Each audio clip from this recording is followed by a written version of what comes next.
Gente, buenos días, buenas tardes. A la hora que oigan esto, los saludo desde Buenos Aires. Es viernes, no sé si esto sea experto, pero creo que está terminando el invierno argentino. Hace 9 grados y está despejado el cielo. De pronto ya voy a estar en Bogotá de nuevo cuando oigan esto. Por razones de trabajo estoy estos días acá y no podía dejar pasar la oportunidad para hacer un experimento. Así que vamos a alejarnos de los spaces, del video, aunque el jueves estaremos de nuevo al aire con una invitada muy especial para hacer, les decía, un experimento hoy, una charla a 3 voces. Vamos a aventurarnos a hablar sobre política, sobre Argentina y sobre Chile. Grabamos en 3 Agujas Estudio, síganlos en Instagram @3 Agujas Estudio, y estamos con nuestro anfitrión Pablo Biancalana. Bueno, días movidos en estos 2 países y quiero darle ya la bienvenida a mis 2 invitados. Está conmigo Ayelen Oliva, politóloga y periodista, escribe en eldiario.es y la pueden oír en CNN Radio Argentina. Ayelen, bienvenida. Muchas gracias, Carlos. Gracias por sacar un rato. Pueden seguir a Ayelen en Twitter en @AyelenOliva, y está conmigo también Claudio Ruiz, abogado y fundador de la consultora Crítica en Chile, especialista en estrategia digital y regulación de Internet y afiliado al Bergman Center, además un buen amigo. Claudio, bienvenido. Gracias, Carlos, por la invitación. Bueno, nosotros estamos siempre hablando informalmente en WhatsApp entre los amigos, y a propósito incluso de la muerte de la reina Isabel, sobre el hilo conductor entre todo lo que sucede en la región. En el caso nuestro yo creo que ya fue como un tsunami de memes y de interpretaciones sobre el hecho histórico. Pero vamos a hablar pues de Argentina y Chile, les decía, y pues vine acá casualmente una semana después de que sucediera el atentado contra la vicepresidenta y expresidenta de Argentina, Cristina Kirchner, a manos de Fernando Sabac Montiel. La justicia también acusó a la novia de Montiel, Brenda Uliarte, y quiero que empecemos por el contexto de Argentina. Vamos a pasar a Chile, vamos a unirlo con lo que sucedió con el plebiscito y también con algunas de las cosas que han pasado en Colombia, porque nuestro presidente además está muy activo participando en política regional, y les propongo ese ejercicio de que a veces uno tiene cierta reticencia de meterse a opinar de los vecinos, de lo que está pasando en los países y de proyectarlo, pero creo que en esta charla lo podemos intentar, porque creo que tenemos varias cosas para decir. Ayelen, entonces, en ese contexto general que yo daba, ¿tú qué dirías que podemos aventurar una semana después de este hecho, pues que además conmocionó al país y pues que uno en cualquier parte lee o a cualquier persona la oye comentando esto? Pasó una semana de ese ataque y parece un siglo, porque realmente la investigación avanza rapidísimo. Lo mencionabas recién, sabemos que el atacante o la persona que es sospechosa de atacar todavía, por supuesto, no está confirmada, pero hay muchísimas grabaciones y muchísimos testigos que dan cuenta que sería Andrés Sabac Montiel, de 35 años, sí, brasileño de nacionalidad, pero realmente vive acá desde 1993. Una persona que directamente disparó a la cabeza de la presidenta, a 10 centímetros de su cabeza, podría haberla asesinado en el momento.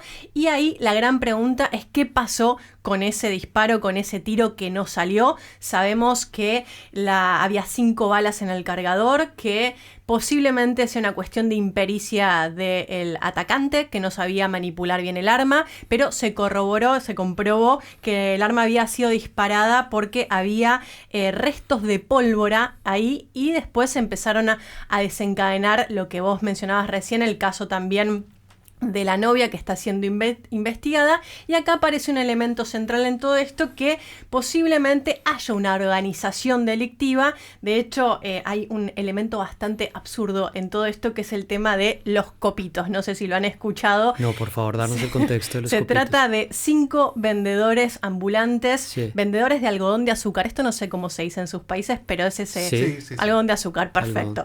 Que podrían haber estado implicados en organizar este atentado contra la presidenta, y eso es lo que se está investigando. Si efectivamente fue un lobo suelto, un lobo solitario, o había una organización muy precaria. No estamos hablando de un grupo ni terrorista, sí, ni vinculado con grandes.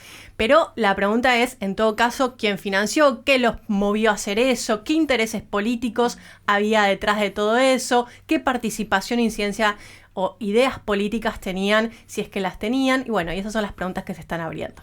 Ailén, esto también conecta con la calle, ¿no? Porque la calle está encendida en toda América Latina, lo vamos a tocar en Chile, también en Colombia, porque había pasado hace poco que un fiscal argentino había hecho una acusación, una solicitud de condena contra Cristina Kirchner por un caso de corrupción, y eso tenía también unos elementos de protesta donde, según entiendo, estaban participando algunas de las personas que después aparecen en el atentado, la novia y el atacante. Sí, efectivamente, esto fue unos días después del pedido de condena de 12 años contra la actual vicepresidenta Cristina Fernández, ex presidenta también argentina, por la llamada causa vialidad, un supuesto hecho de corrupción por obra pública, y donde también pidieron la inhabilitación de por vida para cargos públicos, inhabilitación de por vida a la figura política más importante de Argentina en dimensión, en volumen político, lo que generó estas protestas.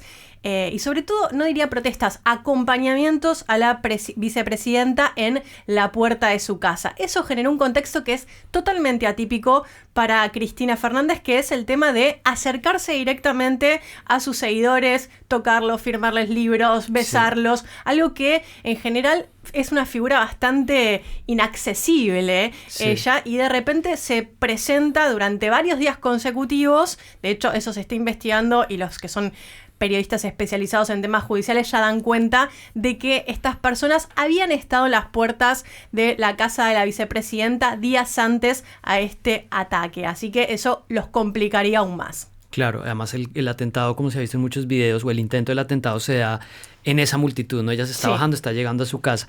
Esto sucede el jueves pasado. De hecho, yo ese día grabé y estaba criticando al presidente de Colombia, Gustavo Petro, porque había hecho una manifestación de apoyo a la vicepresidenta en ese proceso, que eso ya lo vamos a tocar más adelante. Pero entonces, esto sucede el jueves, y un par de días después sucede la otra gran noticia de la que vamos a hablar en este programa, que es pues la votación del apruebo o el rechazo de la Constitución chilena. Claudio, entonces, también ha pasado ya casi una semana. Danos como una primera mirada del balance que tú haces sobre todo esto. Pues estabas a favor, ya nos vas a contar un poco más de eso, pero después de todo lo que ha sucedido, ¿dónde te sientes en este momento?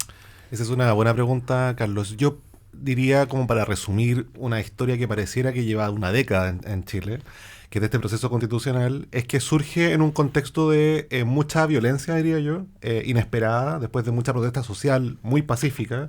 Luego se comienza a enredar, se empieza a embolinar un poco la situación política, que lleva a que un grupo de partidos, todos los partidos políticos de todos los extremos, lleguen a un acuerdo para poder cambiar la Constitución como una forma de poder desenmarañar, ¿no es cierto?, ese nudo.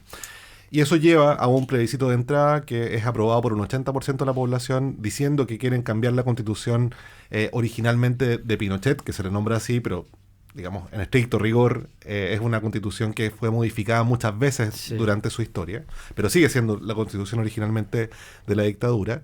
Y luego de ese proceso se eligen convencionales, y luego de esa elección de convencionales se llega a un proyecto de nueva constitución que luego tiene que ser refrendado nuevamente por un referéndum del domingo antepasado. Y ese es el texto que se rechaza. Digo este contexto porque hay una serie de lecturas respecto de lo que sucedió, pero todas esas lecturas, si uno mira la prensa anterior, si uno mira los comentarios políticos previos, ninguno de ellos siquiera sospechaba o estaba cerca del resultado que finalmente se dio, que fue abrumadoramente de rechazo del texto constitucional. 62-38 para la Así es. Todos los polls, todas las encuestas indicaban que el rechazo tenía muy buenas posibilidades de ganar, pero los que daban mayores posibilidades a la opción le daban un 54, un 53, y la gran mayoría indicaba que iba a ser un fallo bien fotográfico. Nadie se imaginaba un escenario como el que fue.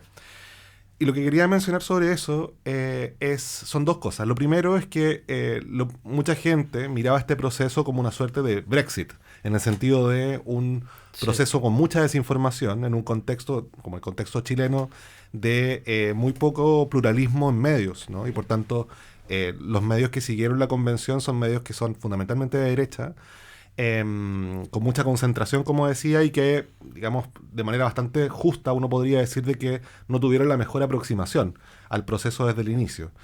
y también en un proceso de mucha desinformación en redes sociales también, ¿no? Eso también es cierto.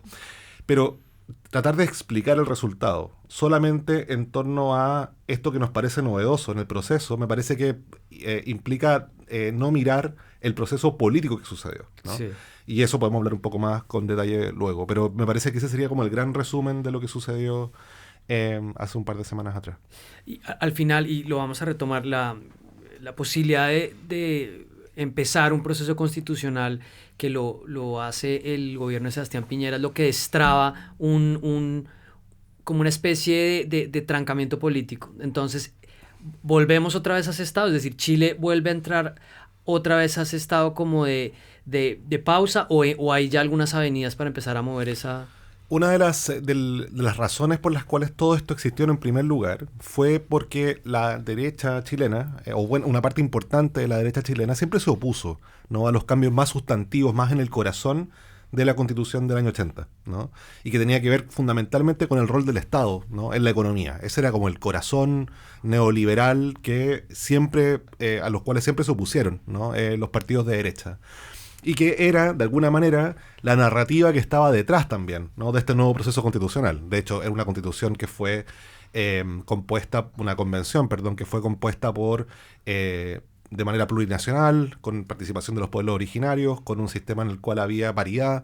Era un proceso bastante único en el contexto chileno, yo diría regional y probablemente global también en términos de cómo se planificó, ¿no?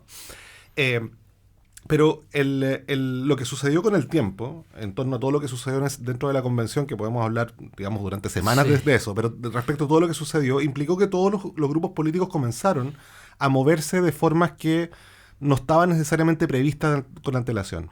Y uno de esos movimientos supuso que la derecha, que de hecho sacó un 20 y algo % de los convencionales, muy poco, y por tanto no tuvo mucho que decir, ¿no?, claro, dentro del equilibrio político dentro de la convención, comenzaron a rápidamente a rechazar el proceso desde el inicio, pero en la última parte del proceso, cuando ya se empezaba a ver que habían posibilidades ciertas del rechazo, muchos grupos políticos de derecha, junto con partidos de centro-izquierda, es decir, algunos grupos de partidos de centro-izquierda que habían sido parte de los gobiernos de la Concertación, comenzaron a enarbolar una segunda narrativa, diciendo que era perfectamente posible rechazar esta propuesta, claro, pero para efectos de reformar. De hecho, lo llamaban así, a rechazar para reformar. sí.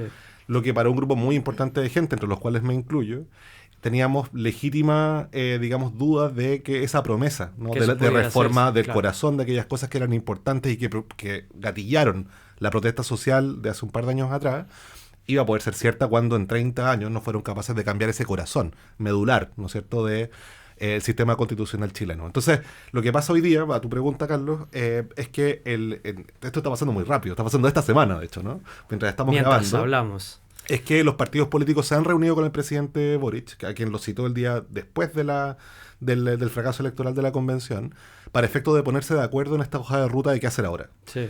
Y es interesante, porque, y no me voy a extender en esto, pero hay una discusión tanto política como jurídica respecto de qué es lo que pasa ahora, ¿no? Claro.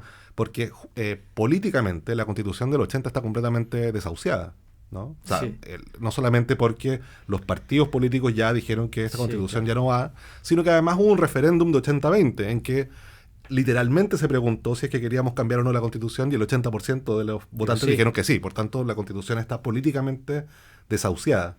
Pero jurídicamente, la reforma constitucional, recuerda que esto es Chile, por tanto es todo muy estructurado, ¿no es cierto? Muy organizado, sí. La reforma constitucional que produjo todo este cambio en la convención fue muy vaga, ¿no?, respecto de qué es lo que sucedía si es que se rechazaba, ¿no?, el segundo referéndum o el referéndum de salida, que fue lo que sucedió el domingo.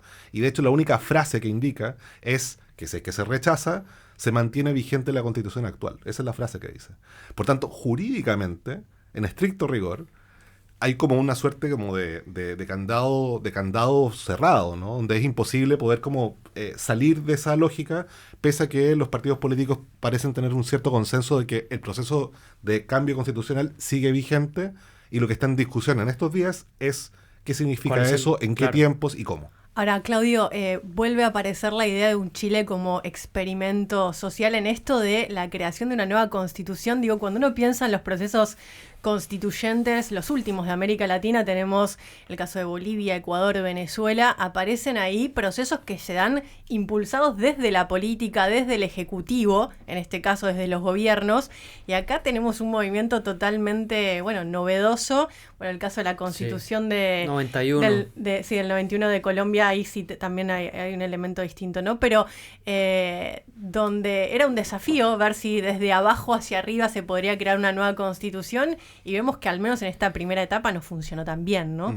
No sé qué pasará luego. Y eso porque ahora queda en manos de vuelta de la política, del Congreso, el Ejecutivo, etcétera.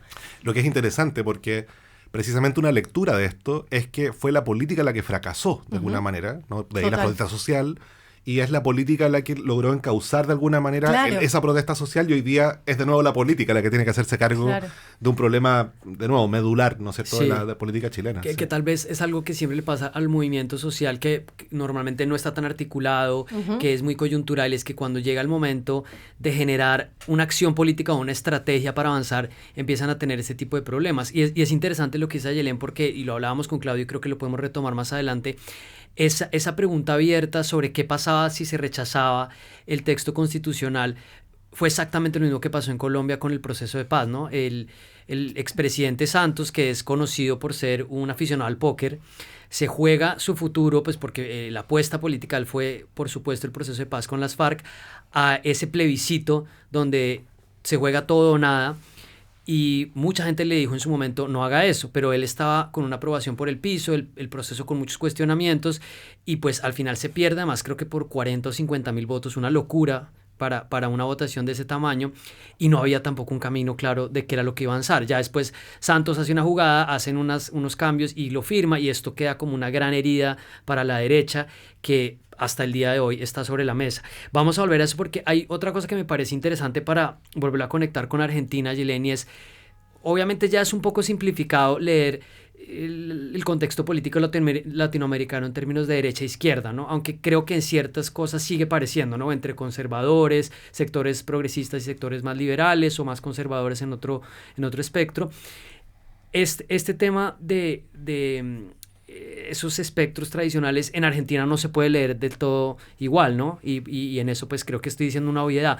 ¿Cómo encuentra el fallido atentado, pues que, mejor dicho, habría sido un caos donde esto hubiera terminado de otra manera, pero cómo encuentra el balance político argentino esta tensión y también al gobierno de Alberto Fernández? Sí, nosotros aquí en Argentina tenemos, como ustedes saben bien, el peronismo que entra como es una gran bolsa de gatos donde entra derecha, izquierda, centro, absolutamente todo, pero es cierto que el gobierno de Argentina está, digamos, catalogado, podríamos decir, en la centroizquierda, en un gobierno de corte progresista, que incluye sectores también más de centro derecha, pero moderados. Del otro lado hay un claro antagonista político en todo esto, que es Juntos por el Cambio, esta alianza que gobernó anteriormente, antes del gobierno de Alberto Fernández, que también está con claras tensiones, digamos, hasta el momento teníamos, y lo tenemos por ahora también, una gran estructura dentro del sistema político bicoalicional, es decir, dos grandes coaliciones, una liderada en este caso por yo diría, tres cabezas políticas tiene Cristina Fernández de Kirchner, Alberto Fernández, que no tiene fuerza propia, y eso es un elemento importante para considerar en el análisis, y Sergio Massa, que es el actual ministro de Economía, que tiene muchísimo poder desde hace unos meses nomás, o semanas nomás, no hace tanto tiempo, que están en permanente tensión. No es una coalición armoniosa, no es una coalición donde están claros los roles, y previo al atentado y previo a todo esto, veíamos cómo estaba en jaque esta gran coalición gobernante, ¿no? Podía quebrarse en cualquier momento. Pero del otro lado, digamos, de los sectores conservadores, también tenemos grandes tensiones, ¿no? Tenemos una disputa que se está dando en términos también ideológicos sobre lo que aquí llamamos los sectores de los halcones, los más radicalizados, hacia la derecha, de la extrema derecha de Juntos por el Cambio, y también que coquetean bastante con los sectores que aquí llamamos libertarios, que son de derecha conservadora en un montón de cuestiones, pero a su vez de anulación total del Estado, podríamos decir, donde no haya ningún tipo de regulación, muy antipolítica también, pero digo, hay un sector importante, sobre todo liderado por Patricia Bullrich, que fue ministra durante el gobierno de Mauricio Macri, que lidera ese sector. Y después, con esto cierro, pero un ala importante que es dentro del ala conservadora, dentro de la derecha argentina, que es la de Horacio Rodríguez Larreta, que es el actual alcalde de la ciudad de Buenos Aires y que es un perfil más moderado, más dialoguista, que busca también seducir a aquellos electores que habían votado anteriormente por Alberto Fernández, pero que se sienten muy descontentos con este gobierno y que pueden ser atractivos. Ahora, como digo, hay una primera capa de tensión o de disputa entre estas dos grandes coaliciones y después tenemos todo el conflicto y la tensión interna que aparece al interior de estos grandes bloques, que no es garantía que en las próximas elecciones, digamos, se repita este sistema bicoalicional. Puede ser que vayan candidatos sueltos porque mantener unidas a las fuerzas internas es bastante complicado. Y ahí hay un punto sobre lo que dice de los halcones. Me gusta además el nombre para lo que nosotros hablamos como de una derecha más radical en Colombia. Y también te invito, Claudio, cuando quieras meterlo ahí porque tiene un elemento con el contexto chileno sobre la desinformación, ¿sí? Y sobre que a veces me parece que se vuelve como la manera de cubrir todo y no ir un poco más a las causas. Pero alrededor del atentado contra Cristina empiezan algunos sectores a decir esto es un montaje, por supuesto esto no lo vamos a resolver acá ni mucho menos. Me parece que de entrada ponerlo en cuestión ya es una cosa bastante sensible, pero ¿qué tanto se está capitalizando eso y cómo lo ves en la previa de lo que ya viene el otro año que son las elecciones? O sea, y Alberto Fernández está desde 2019, el otro año tenemos elecciones acá y ya se dice que pues Cristina Fernández de Kirchner está otra vez en el partidor pues como la gran figura del país. Sí, yo creo que el tema del pedido del fiscal de una condena de 12 años y el tema a la semana siguiente del ataque contra la vicepresidenta abre un nuevo momento político. Yo no sé cuánto va a cambiar efectivamente, cuál va a ser el resultado de todo esto en términos políticos de cara al 2023. Pero abrió otro momento. Nosotros aquí en Argentina hasta ahora veníamos discutiendo economía. El tema central era la economía. Claro. Nosotros tenemos actualmente un 70% de inflación interanual. Impacta de lleno, se está hablando de hecho todos nosotros somos de alguna manera trabajadores empobrecidos, ¿no? Porque necesitamos ahora 2, 3, 4 trabajos para poder llegar a vivir como vivíamos hace 5, 10, 15 años atrás. Es decir, y encima Argentina tiene una tradición de unas clases medias fuertes, donde hace un par de años atrás, 10 años atrás aproximadamente, teníamos los mejores salarios en dólares de América Latina en los sectores trabajadores. Entonces, este golpe al bolsillo directo copaba toda la agenda de la opinión pública, los debates en las familias, las tensiones políticas entre amigos, entre todos, quebraba la sociedad.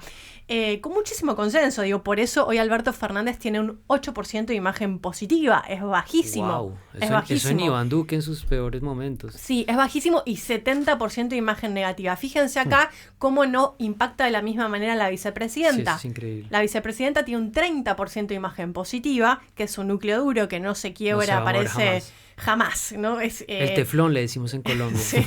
Eso no se va a pegar. Pero jamás. Y igualmente con el mismo porcentaje de imagen negativa, 70% de imagen negativa. Pero realmente hoy actualmente contamos con un presidente sumamente debilitado para afuera, para el electorado, para la oposición y también al interior de la propia fuerza política. Claudio, en el caso de la Constitución chilena y del debate sobre desinformación, todo el mundo está capitalizando esa derrota de alguna manera en Colombia, ¿no? Entonces, bueno, quiero dejar aparte para que hablemos de las reacciones de Petro sobre esto, pero una de las cosas que dijeron los sectores conservadores, yo creo que hasta cierto punto entiendo algo de lo que se dice eso, es que la Constitución estaba avanzando una agenda demasiado progresista, estaba yéndose muy muy ampliamente en el tema de las autonomías indígenas, del Estado plurinacional, incluso se insinuaba el tema de la propiedad, y de nuevo trazo el paralelo con el plebiscito colombiano, porque se hablaba mucho de que en la negociación de La Habana se estaba, por ejemplo, acordando un cambio en el enfoque de género en la educación de los niños, y eso tuvo mucho énfasis. Entonces quería, por un lado, ¿cómo viste tú el tema de esas campañas de manipulación de estos sectores, y a la vez, qué tanto crees que en esa cuestión sustantiva de la Constitución sí había algo de eso que los críticos decían? Me parece que como en todas las cosas hay grises, ¿no? Y buena parte de la campaña de la derecha que tú mencionas, y que tuvo mucho reflejo en los medios, tuvo mucho de mentiras, tuvo mucho de manipulación y tuvo mucho de tergiversación de aquello que en realidad estaba en discusión, ¿no? Por ejemplo, había mucha discusión en redes sociales, fundamentalmente amplificada a través de redes sociales, vinculada con ciertos tipos de expropiación, por ejemplo, que la expropiación iba a ser un asunto fundamental de la nueva Constitución, cuando en estricto rigor, si uno miraba la propuesta, había muy pocas diferencias con la Constitución actual en el lenguaje, salvo un par de conceptos que en cualquier caso no lo transformaban en un tema importante de debate. Y así, ¿no? Habían temas vinculados con el sistema de justicia, por ejemplo, y había desinformación tomando algo de cierto, que se iba a establecer un nuevo sistema de justicia indígena para los pueblos originarios, pero que la lectura tergiversada de ello implicaba que, frente al conflicto violento que tenemos en Chile en el sur, iba a implicar que estos grupos indígenas iban a tener un sistema paralelo de justicia, que iban a ser ciudadanos de primera clase en detrimento del resto de los chilenos.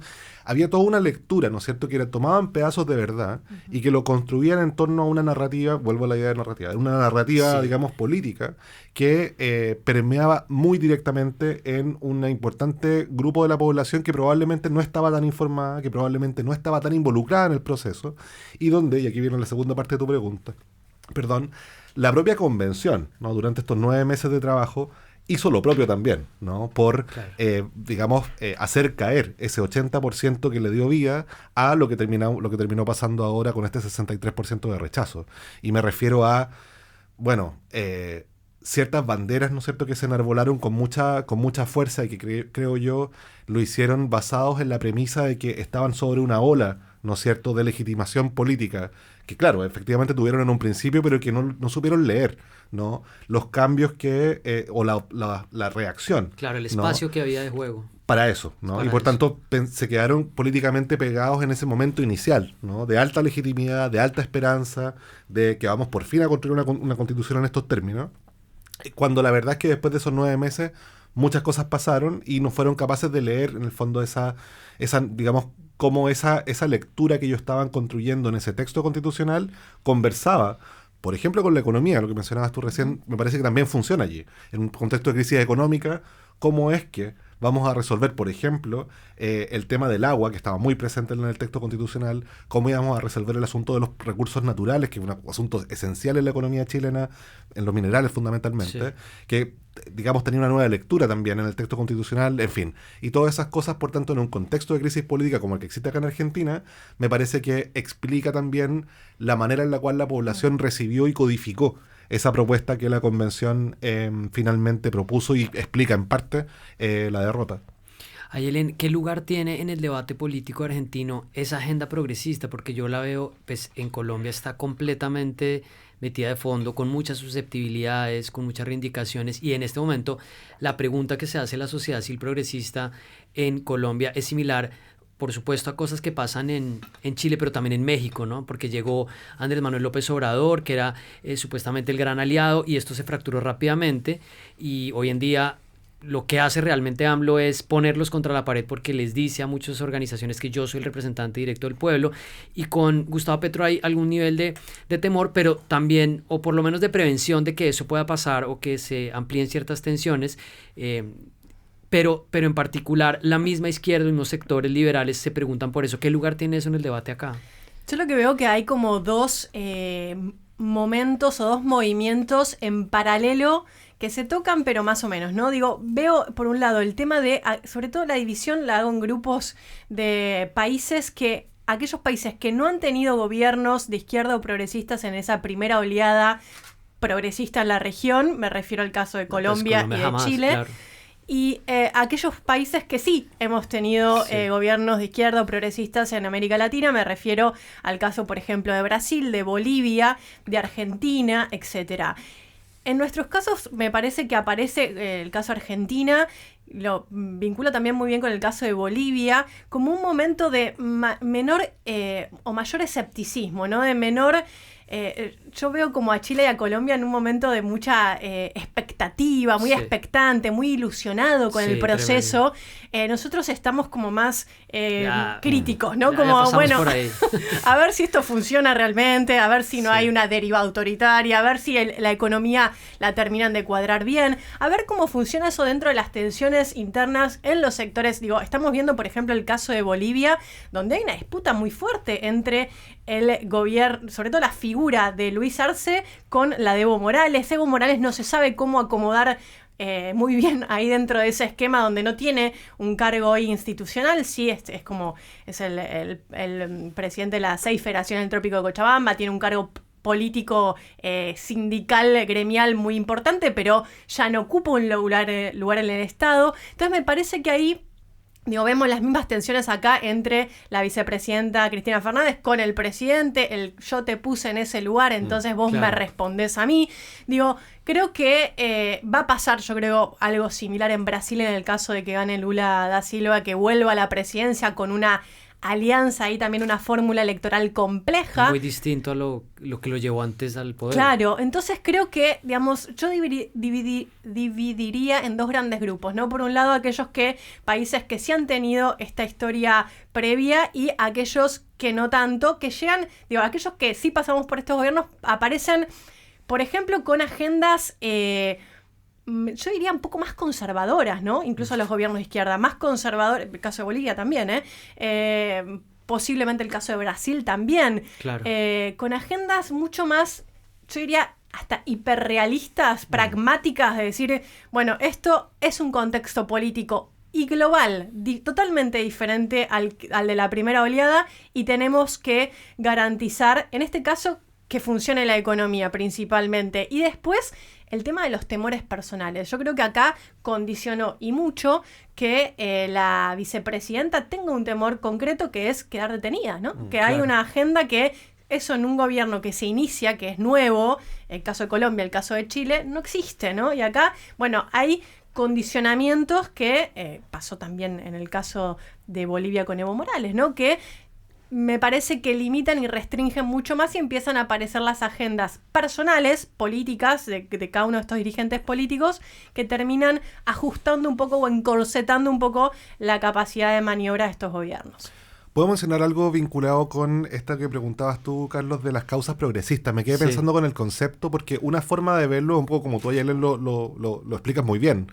Pero hay otro elemento que me parece que hoy día también está sobre la mesa, sobre todo para las causas progresistas y sobre todo para los partidos tradicionales de nuestras izquierdas, y que tiene que ver con las políticas identitarias. Sí. Lo menciono porque en el caso de...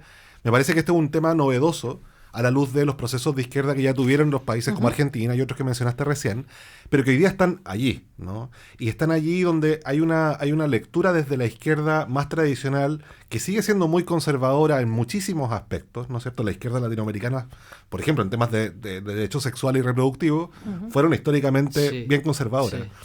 Sí. Pero que cuando uno lo mira al día de hoy, y por ejemplo, y a la luz, por ejemplo, del fracaso de la Convención Constitucional en Chile, hay una lectura desde la derecha, de hecho, indicando que, o utilizando la idea de las políticas de identidad como uno de los factores, ¿no?, que hicieron caer esta apuesta o esta narración constitucional, ¿no es cierto?, de fondo de la convención, donde ponía esto en un primer lugar, donde las causas feministas estaba muy presente, donde el aborto se discutió. El mismo lenguaje, ¿no? La manera en que se escribe, que se menciona. Entonces me parece que esa aproximación de la derecha para utilizar ese concepto como el causante del fracaso de una gran causa constitucional progresista para Chile, me parece que dice mucho también como de no sé, creo que da para conversar respecto del contexto en el cual las causas progresistas cambian también el escenario político, sobre todo de las izquierdas. Creo que ahí hay algo interesante también, que no pasa solo en Chile. O sea, en el caso nuestro tuvimos, claro, una convención constitucional que lo dibujó ahí presente enfrente nuestro. Pero creo que también es posible verificarlo en distintos otros momentos, en países como Colombia, en países como Argentina, en fin. Y lo segundo que quería mencionar vinculado con eso era que también hay que mencionar que hoy día estamos en un contexto internacional donde la derecha autoritaria está muy presente. Es decir, hemos hablado, por ejemplo, en el caso de Chile, de una convención constitucional que surge en un momento político, en fin, pero no hay que olvidar que la elección la última elección presidencial en la primera vuelta la ganó el candidato de la extrema derecha. Le ganó a Gabriel Boric en primera vuelta. Lo mismo en el caso de Colombia, donde estuvieron a 1 milímetro de caer en un gobierno que ni siquiera se sabía, pero que jugaba más o menos en las mismas ligas, ¿no? Sí. Entonces, me parece que esos son contextos que nos debieran hacer pensar también respecto de el lugar de esas causas progresistas y cómo esas causas progresistas juegan en este póker, digamos, en el cual estamos en estos tiempos de convulsión internacional. Claudio, pero hay un elemento interesante y es hay una agenda progresista y que aglomera más sectores de izquierda o sectores liberales que va más allá o que de pronto quedó muy concentrado en un lugar dentro de la Asamblea, dentro de la Convención Constitucional. Y ahí quiero preguntar cómo queda también Gabriel Boric en eso, porque entonces, viendo las primeras declaraciones de él cuando se pierde la votación, él inmediatamente, creo que lo hace además hábilmente, toma nota, dice, habló el pueblo, esto implica algo que tenemos que hacer, y tú mencionabas cómo de hecho ya empieza a reunirse con los demás sectores. Pero entonces, ¿cómo cambia la relación de él con ese sector de izquierda, progresista? Porque también algo que hizo rápidamente fue hacer cambios en el gabinete. Sí, eso lo hizo el martes. Sí. Esto implica un cambio de ecuación y también le da más oxígeno, por ejemplo, le da más margen de maniobra, le permite moverse. ¿Cómo lo ves tú? Sí, recuerden que la coalición que lo llevó al poder al presidente Boric es una coalición entre el Frente Amplio, que es una serie de partidos, micropartidos diría yo, con un par de partidos dominantes, pero una serie de micropartidos de izquierda, más el Partido Comunista, que llegan al poder.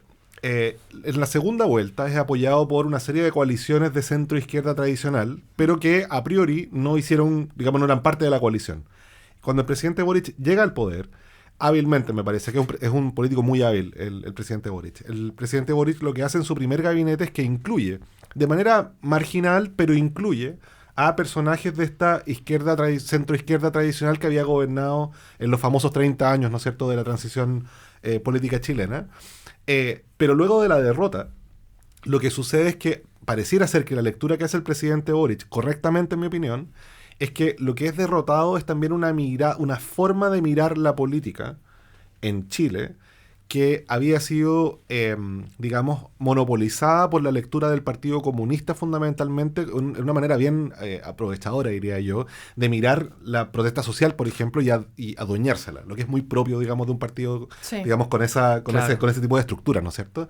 Y por tanto, lo que hace el presidente Boric es, luego de la derrota, decir, ok, escuché la voz de la gente, que me está diciendo que esto no lo quiere, y la manera en la cual yo voy a adaptarme a esta nueva realidad es trayéndome hacia mi comité político.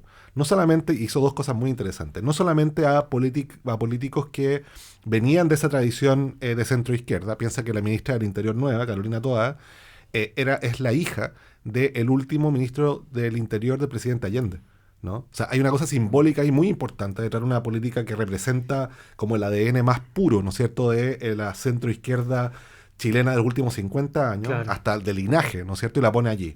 Y el segundo elemento interesante es que todo el comité político, salvo el presidente, son mujeres. Uh-huh. Lo que también me parece que es un guiño, ¿no es cierto?, como un wink, que hace el presidente también, claro, para poder acomodarse en una situación en la cual, sí, está dejando de lado en el poder a el Frente Amplio y al Partido Comunista, y le está dando muchísimo más poder a estos grupos que no estaban en su coalición original, pero también está haciendo propios ciertos elementos que políticamente están en el ADN de la centroizquierda no concertacionista, que tiene que ver con los derechos de la mujer, que tiene que ver con, digamos, buena parte de las causas que estaban, ¿no es cierto?, dentro de la misma Convención Constitucional.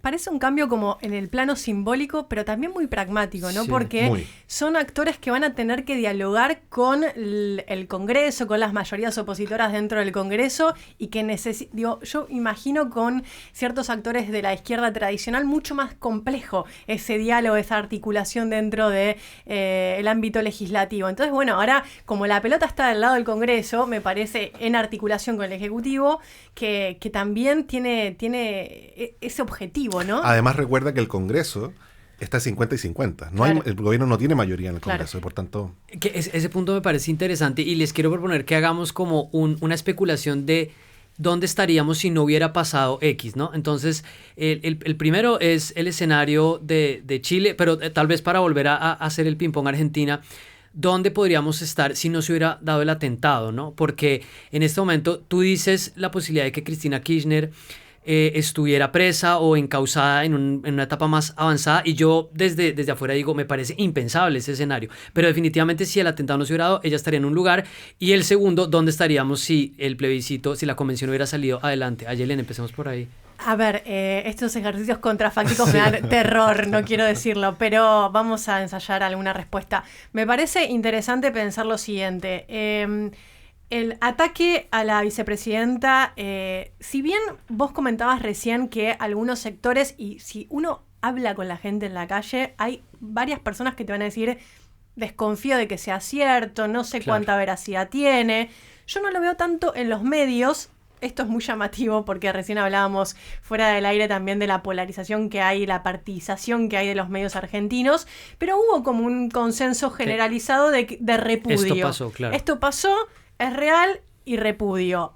Luego aparecen las lecturas distintas, ¿no? Acá apareció la lectura del gobierno diciendo es producto de los discursos de odio, de que hay un clima muy polarizante en la Argentina, de que vemos también medios de comunicación que llaman Atizando ese fuego. etcétera. Y por el otro lado, desde la oposición, la lectura del lobo solitario, un loco marginal que avanzó con esto. No hay que darle una lectura política a este ataque.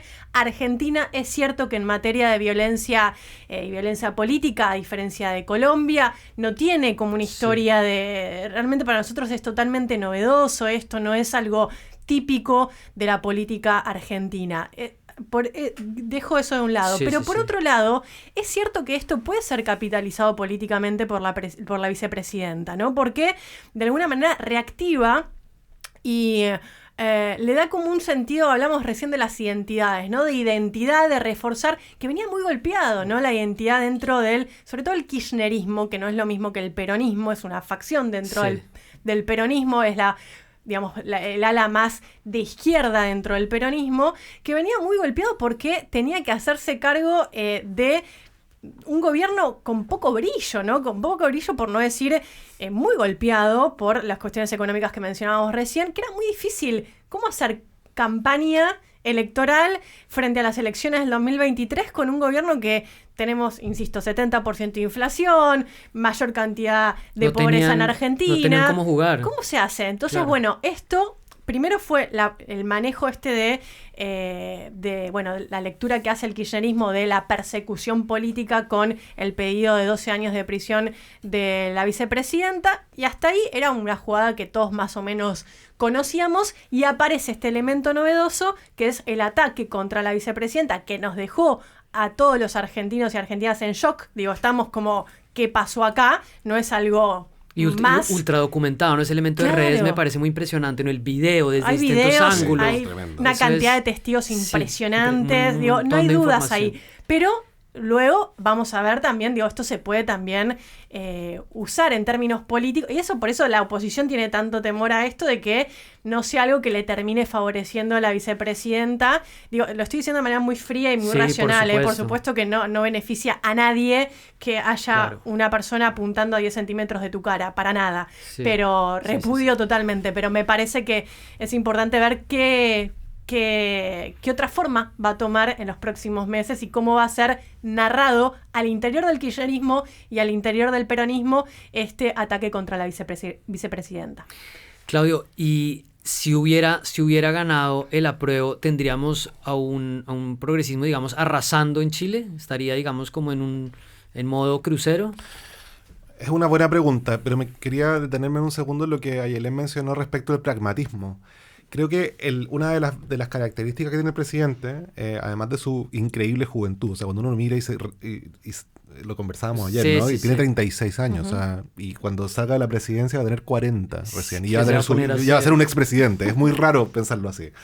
Pero en fin, aún dejando de lado por un segundo su falta de experiencia política, que de hecho nuestras democracias están construidas para que para ser presidente sea como la parte final de tu Claro. carrera política, y en este caso es como casi el comienzo, es muy raro. Bueno, una nota al pie, Sí, sí, pero el triunfo de Boric para América Latina, para las izquierdas de América Latina, vino a aportar un aire de frescura descomunal. Digo, mencionaba recién el caso diferente a Argentina, de Bolivia, donde las agendas de las juventudes de izquierda, feminismo, ambientalismo, etcétera, que nuestros gobiernos mucho no la tienen, aparecen como muy latentes. Así que me parece Sí. que eso es un elemento central. Pero fíjate, justamente eso es lo que quería mencionar, porque este pragmatismo que tú mencionabas recién y este elemento que tú también mencionas, creo que se conectan muy bien con mi forma de responder tu pregunta, Carlos, que era bastante obvio que había una conexión en un comienzo muy evidente, y que luego se fue difuminando un poco, pero era muy evidente igual, era menos explícita si se quiere, entre el éxito del gobierno del presidente Boric y el éxito de la convención, ¿no? Pareciera que esa agenda política, ese crucero que tú mencionas, Sí. estaba construido en torno a esas dos pilares, ¿no? Por un lado el éxito de la convención y por otro lado la agenda progresista de este presidente de una izquierda nueva en Chile y en América Latina, y que daba estos nuevos bríos que tú mencionabas, Yelen. Pero este pragmatismo que yo mencionaba también se vio reflejado no solamente al momento en el cual se comenzó a visualizar la posibilidad del rechazo a la convención, que yo diría que comenzó a verse por ahí por junio, julio, Sí. sino también en, creo yo, la viabilidad política del proyecto de largo plazo de la izquierda, que también representa un presidente tan joven. Digo, el presidente Boric en alguna parte de su cerebro también está pensando en cómo es su legado, qué Claro, pasa con él, ¿qué ¿no? sigue? qué ¿Cómo sigue sigue? después, en fin. Entonces creo que en esa conjunción el pragmatismo del presidente fue... no solamente se reflejó en la composición del gabinete luego de la derrota, sino que también se configuró antes de eso, tratando de desmarcarse lo más posible no de la convención, sino de esta asociación implícita que mencionaba recién entre el éxito de la convención y el éxito de su gobierno. Y de hecho, que fue lo que hizo José Antonio Cast, ¿no? Que Lo que quería cobrar el por día de la supuesto, derrota. digo, y el Cast por lo demás, candidato que había recibido un 40% de votos hace algunos meses atrás, estuvo en completo silencio Sí. durante toda la campaña del rechazo, en una medida muy astuta a los Se partidos de cuidaron derecha mucho, de claro, de sacar ¿no? de la primera línea a los políticos de derecha tradicional, que habían De la rechazado gente, todos los sí, cambios, sí.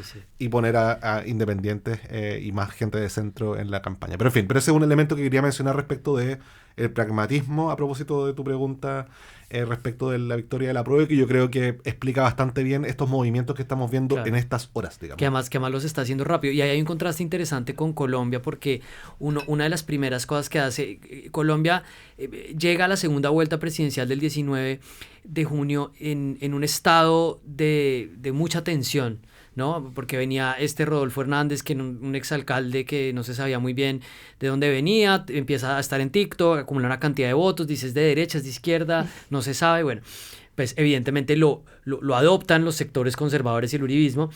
Y parecía que Gustavo Petro insinuaba que podía haber un fraude ese día, o sea, estaba todo a punto de prenderse, se decía podía haber un estallido social. Él gana 400, 500 mil votos, una diferencia grande, y es muy hábil, y ahí sí toma un camino distinto al inicial de Gabriel Boric, que yo también creo que tiene que ver con lo que tú dices, Ayelén, es otra izquierda. O sea, Gustavo Petro es un exguerrillero, no representa una nueva generación. Nosotros no tenemos, entre otros, un movimiento estudiantil como el que, pues tan fuerte como el que tuvo Chile, se están empezando a asomar al Congreso. Bueno, él gana las elecciones e inmediatamente desactiva muchas cosas de manera muy hábil. Entonces, el ministro de Hacienda de Gustavo Petro era quien podría haber sido el ministro de Hacienda de Sergio Fajardo, que era el candidato del centro.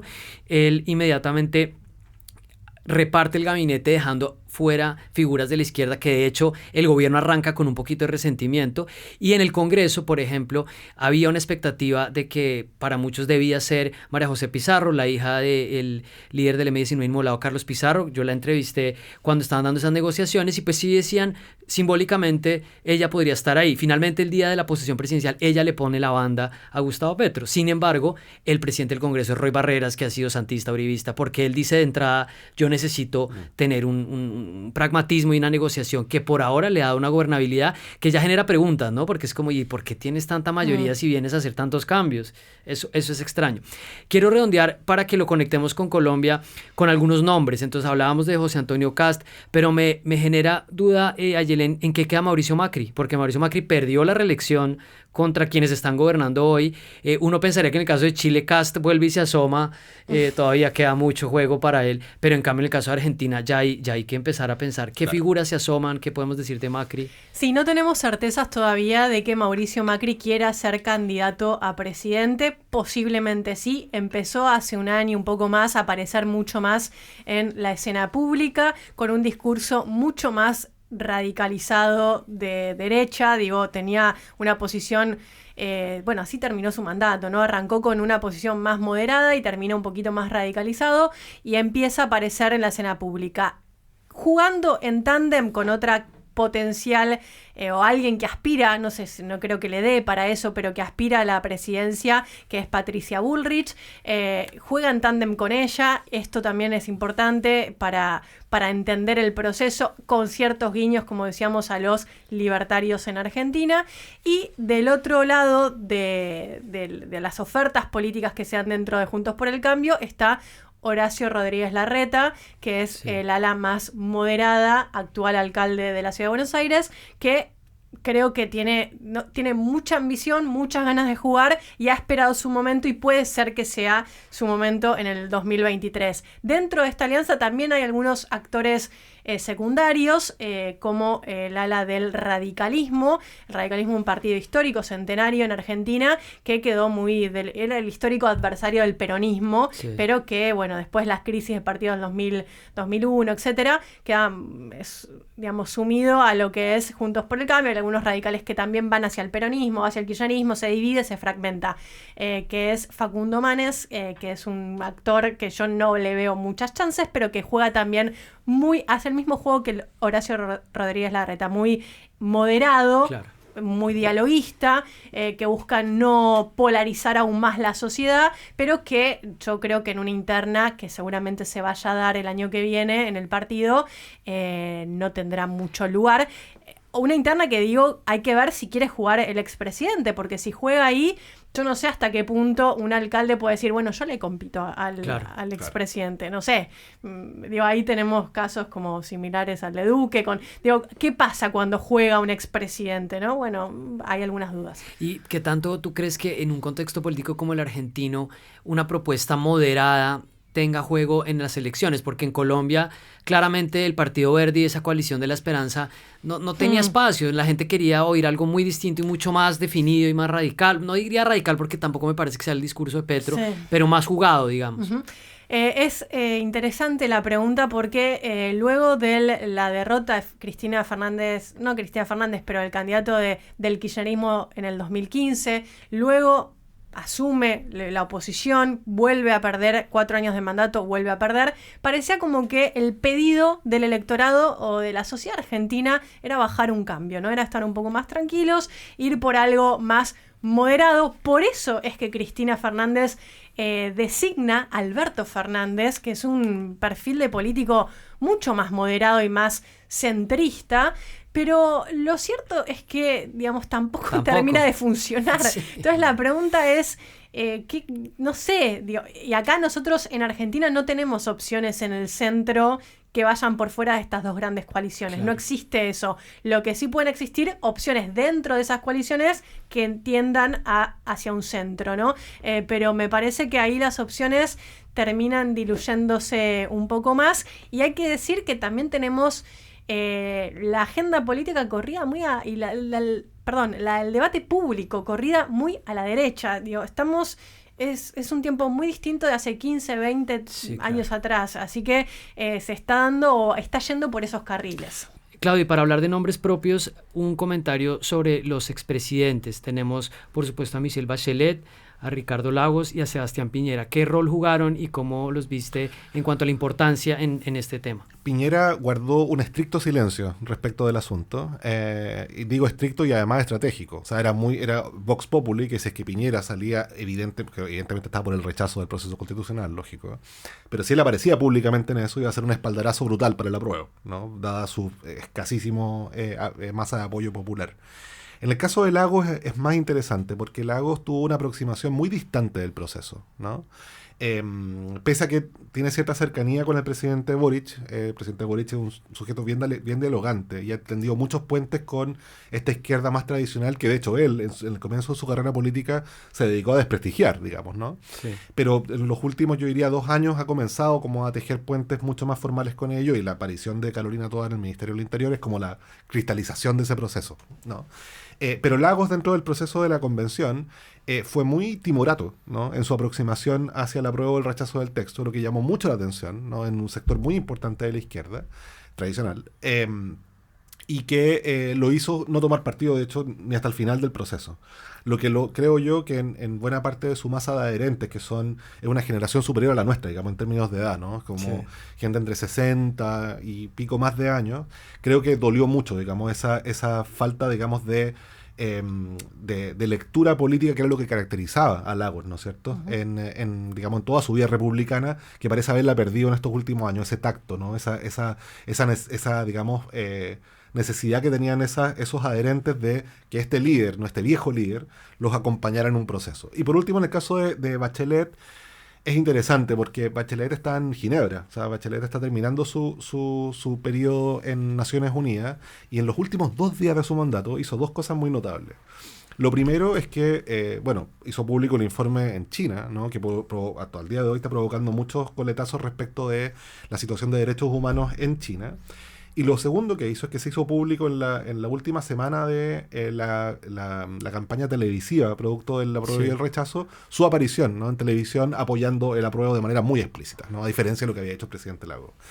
Creo que el tiempo, a diferencia de lo que ha pasado con el presidente Lagos, ha hecho, no le ha hecho mella al legado de la presidenta Bachelet para un sector muy importante de la población, no solamente de la izquierda, como un actor que pareciera ser que leyó con mucho mayor tino, ¿no? Lo que sucedía en su momento. Recuerden que la presidenta Bachelet organizó un proceso constitucional, un microproceso constitucional que previo, al final no pudo... que la derecha, de hecho, cuando apareció Piñera en el poder, cuando gana la elección, lo primero que hace es echar por tierra ese proceso constitucional. Por tanto, visto a la luz de eso, incluso para la derecha, parecían haberse arrepentido de no haber tomado ese báculo, ¿no es cierto? Y poder decir, ok, acá hay un proceso que comenzó y que podemos continuar. Entonces, el rol de la presidenta Bachelet ha sido importante, electoralmente no sé cuánto, pero difícil medir, pero desde el punto de vista político creo que su figura se ha ido reconfigurando de manera mucho más interesante que lo que uno podría esperar hace un par de años atrás, particularmente teniendo un político de la envergadura de Lagos, con la importancia, digamos, como ética y política que tuvo durante la dictadura, que se ha ido desmoronando, a diferencia de ella, donde pareciera ser que tiene un poco más de tino, tacto, olfato respecto de estas cosas que están sucediendo, y logra pararse muy bien allí. Claro, y ahí en política no se puede descartar a nadie. Vamos a ir terminando con dos temas que quiero tocar, y de nuevo dándoles las gracias, Claudio Ayelén, por esta charla tan interesante, que yo creo que es muy útil para nuestra audiencia en Colombia. Y precisamente quiero conectarlo con Colombia, porque nosotros tenemos un presidente muy tuitero, tenemos un tuitero en jefe. Y yo me imagino a Petro sentado viendo televisión, tuiteando, que es lo que él hace. No como, no sé, Iván Duque, que siempre se veía súper producido, le hacían los videos, le ponían los hashtags. Petro tiene errores de ortografía constante, que eso a mucha gente de su base le molesta, como, por favor, ponga las tildes. Y hubo 2 episodios que tienen que ver con los 2 países que venimos comentando, y quiero que ustedes me digan cómo lo vieron, si tuvo algún tipo de impacto en el país, porque a mí me sorprendió y se criticó mucho en Colombia. Entonces, por un lado, una cosa que hizo cuando antes del atentado contra la vicepresidenta Fernández de Kirchner, que fue esta carta que firmó el presidente de Bolivia, el presidente de México y el presidente de Colombia, Gustavo Petro, diciendo que básicamente el proceso judicial contra Cristina Fernández es un montaje. Y le decía a Yelena antes de empezar a grabar que además nosotros no lo conocimos por Cancillería, no lo conocimos por un comunicado ni por un tuit de Gustavo Petro, sino por un tuit del presidente Alberto Fernández con la carta que no tiene ningún tipo de membrete. Empecemos por ese episodio, Yelena.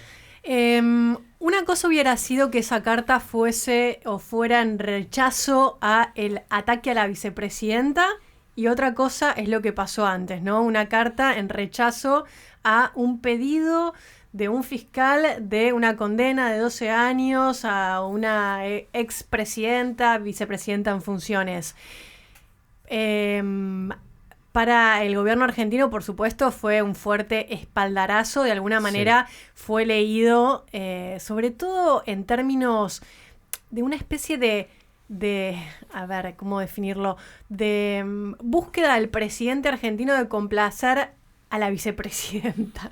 Esto parece casi de terapia, de diván, muy en términos personales, pero como está tan tensa la relación, lo que demostró en eso Alberto Fernández, claro, conseguí esto en un momento político dificilísimo para vos, traigo esto y traigo estos apoyos, ¿no? Que sabemos que Alberto Fernández coordina acciones también con Andrés Manuel López Obrador de México a través de su rol en la CELAC, etcétera. Digo, tiene ahí una articulación importante y además consiguió a Gustavo Petro y a Arce.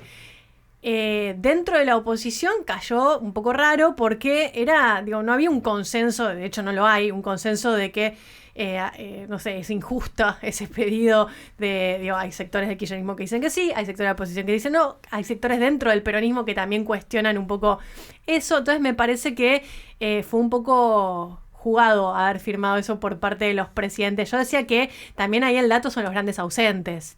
Chile no firmó. Sí, eso es diciente, eso es bien diciente. Chile no firmó. Xiomara Castro, que igual se pronunció, tampoco aparece en la carta. No aparece Venezuela ni Nicaragua. Eso por búsqueda del propio gobierno argentino, que no quiere para nada quedar pegados a esos gobiernos. Pero ahí aparece entonces, bueno, ya no es, volviendo a esto de los ciclos progresistas de izquierda, no aparece como una oleada o una ola progresista broquelada, unida, unificada, sino que es mucho más diversa, extensa, está en tensiones, tiene intereses contrapuestos, no se articula y no se maneja en bloque, aparece, es como una radiografía de eso. Insisto, otra cosa, y es lo que pasó efectivamente después, hubiese sido que sea en repudio al ataque a la vicepresidenta, que es algo que pasó luego. Boric sí tuiteó repudiando esto, y no solo Boric, Lasso en Chile, la calle Pou en Uruguay, estamos hablando de candidatos, de presidentes más conservadores, así que... y por supuesto Gustavo Petro también después, todos en general. Sí, de acuerdo que me gusta esa idea que llegó Alberto Fernández y le dijo, mire, yo tengo algo para que veas que yo sí estoy también ayudando. Así. Y Claudio, lo otro, el 4 de septiembre, además, ni siquiera se había pronunciado el presidente Gabriel Boric, que eso a mí me pareció incluso irrespetuoso.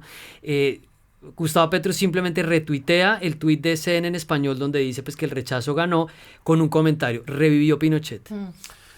Quiero decir algo previo a eso. Sí. Creo que en mi lectura al menos, una de las oportunidades perdidas que más que me generan dolor respecto del rechazo al proceso constitucional es que este era el momento político para matar por fin a Pinochet, ¿no? Políticamente, digo. Sí. Como su fantasma todavía estaba allí, su fantasma todavía determina buena parte de la separación entre derecha e izquierda en Chile.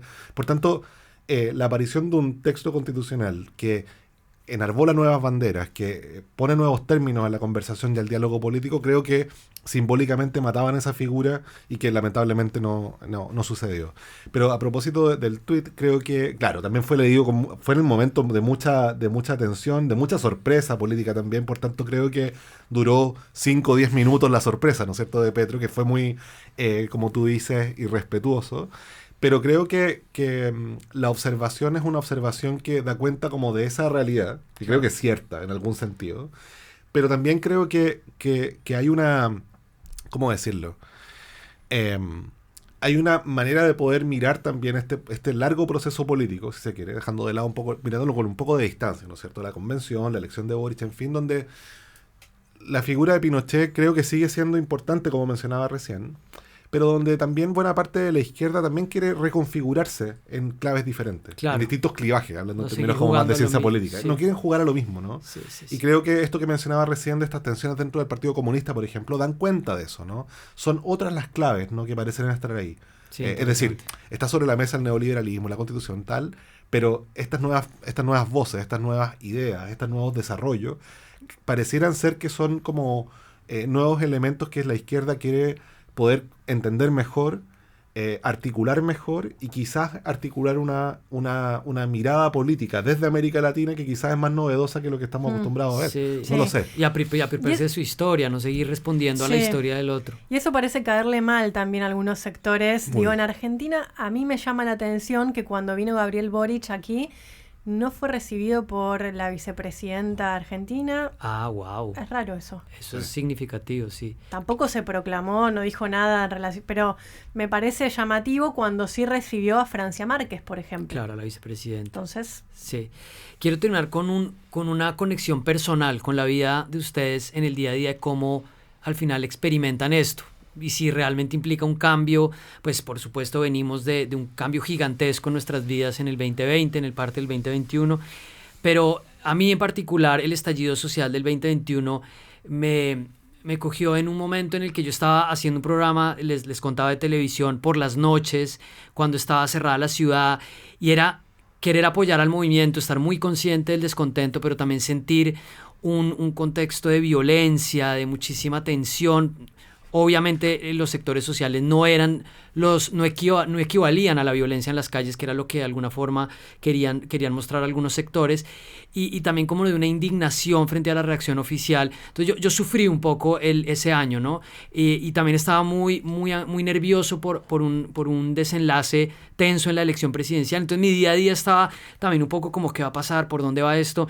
Y me dio mucha tranquilidad. Siento que el país respiró con la victoria de Gustavo Petro, más allá de que pues, lo he criticado, tengo diferencias, pero me pareció interesante que eso le pasara a Colombia históricamente. Creo que lo necesitaba el país. Entonces quería empezar, Ayelen, cómo tú me hablabas un poco del tema económico, pues por supuesto eres periodista, entonces lo vives de todas maneras día a día, pero en tu cotidianidad ¿sientes como algo que experimentas constantemente con esto que está sucediendo?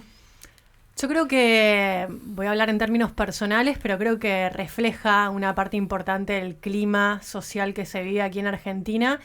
Hay bastante preocupación acerca de nuestro futuro. El tema de la preocupación económica termina marcando y ciñendo nuestras vidas porque no sabemos muy bien, no podemos proyectar, insisto en esto, inflación, quinta inflación, creo que es el quinto país con mayor inflación del mundo. Sí, no podemos proyectar una vida a mediano y a corto plazo, porque no tenemos certezas acerca de cómo se va a manejar esto.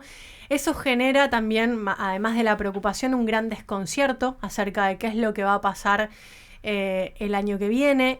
Y un poco, diría yo, agregaría un elemento de desencanto, ¿no?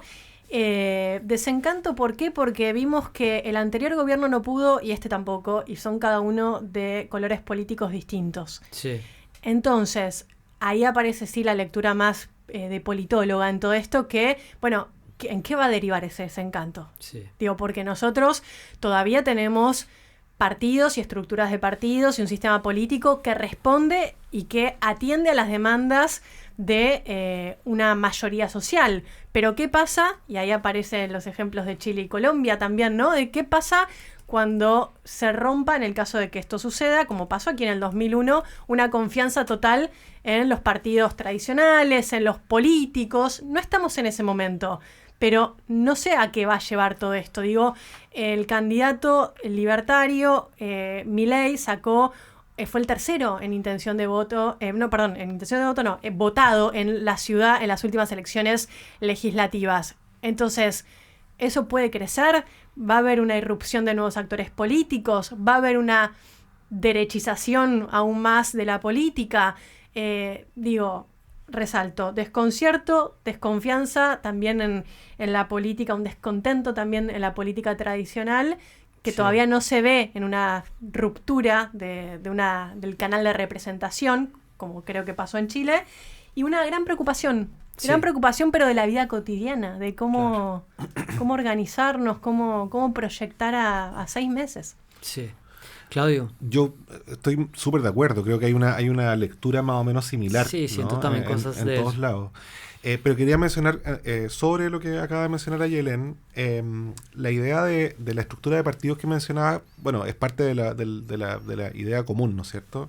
De hecho, en el caso de la convención, uno como que vuelve a eso, en el caso de la convención, claro, uno de los elementos que se vieron, porque en el fondo la convención probó muchas de estas hipótesis, fue que esa elección se dio en un contexto de mucho desprestigio de los partidos políticos tradicionales, y la manera en la cual fue configurado ese sistema de elección le dio entrada a muchos independientes, ¿no? De hecho, uno de los partidos de las coaliciones más votadas fue el denominado Partido de la Gente, que ¿cómo denominarlo?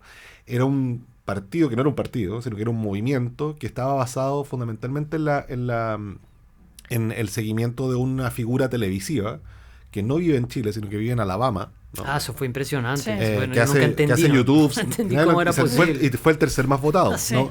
Que de nuevo, fue el más votado que el candidato de la derecha. Sí. Entonces, creo que hay una lectura ahí que yo comparto vinculado con la estructura de partidos, la aparición de independientes como una manera de poder como deshacerse de esta lacra, ¿no es cierto?, del descontento sobre los partidos políticos tradicionales, que me parece que es muy peligrosa. Pero que no termina de funcionar. Digo, si Nunca, uno ve claro.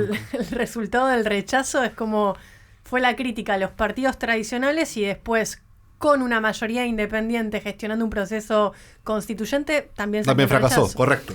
Entonces, de hecho, eso me lleva a pensar en términos de conceptos. Y cuando preguntaste respecto de la idea personal, lo primero que se me vino a la mente fue la fragilidad, ¿no? Creo que Sí. hay una sensación, o al menos yo tengo una sensación de fragilidad, ¿no?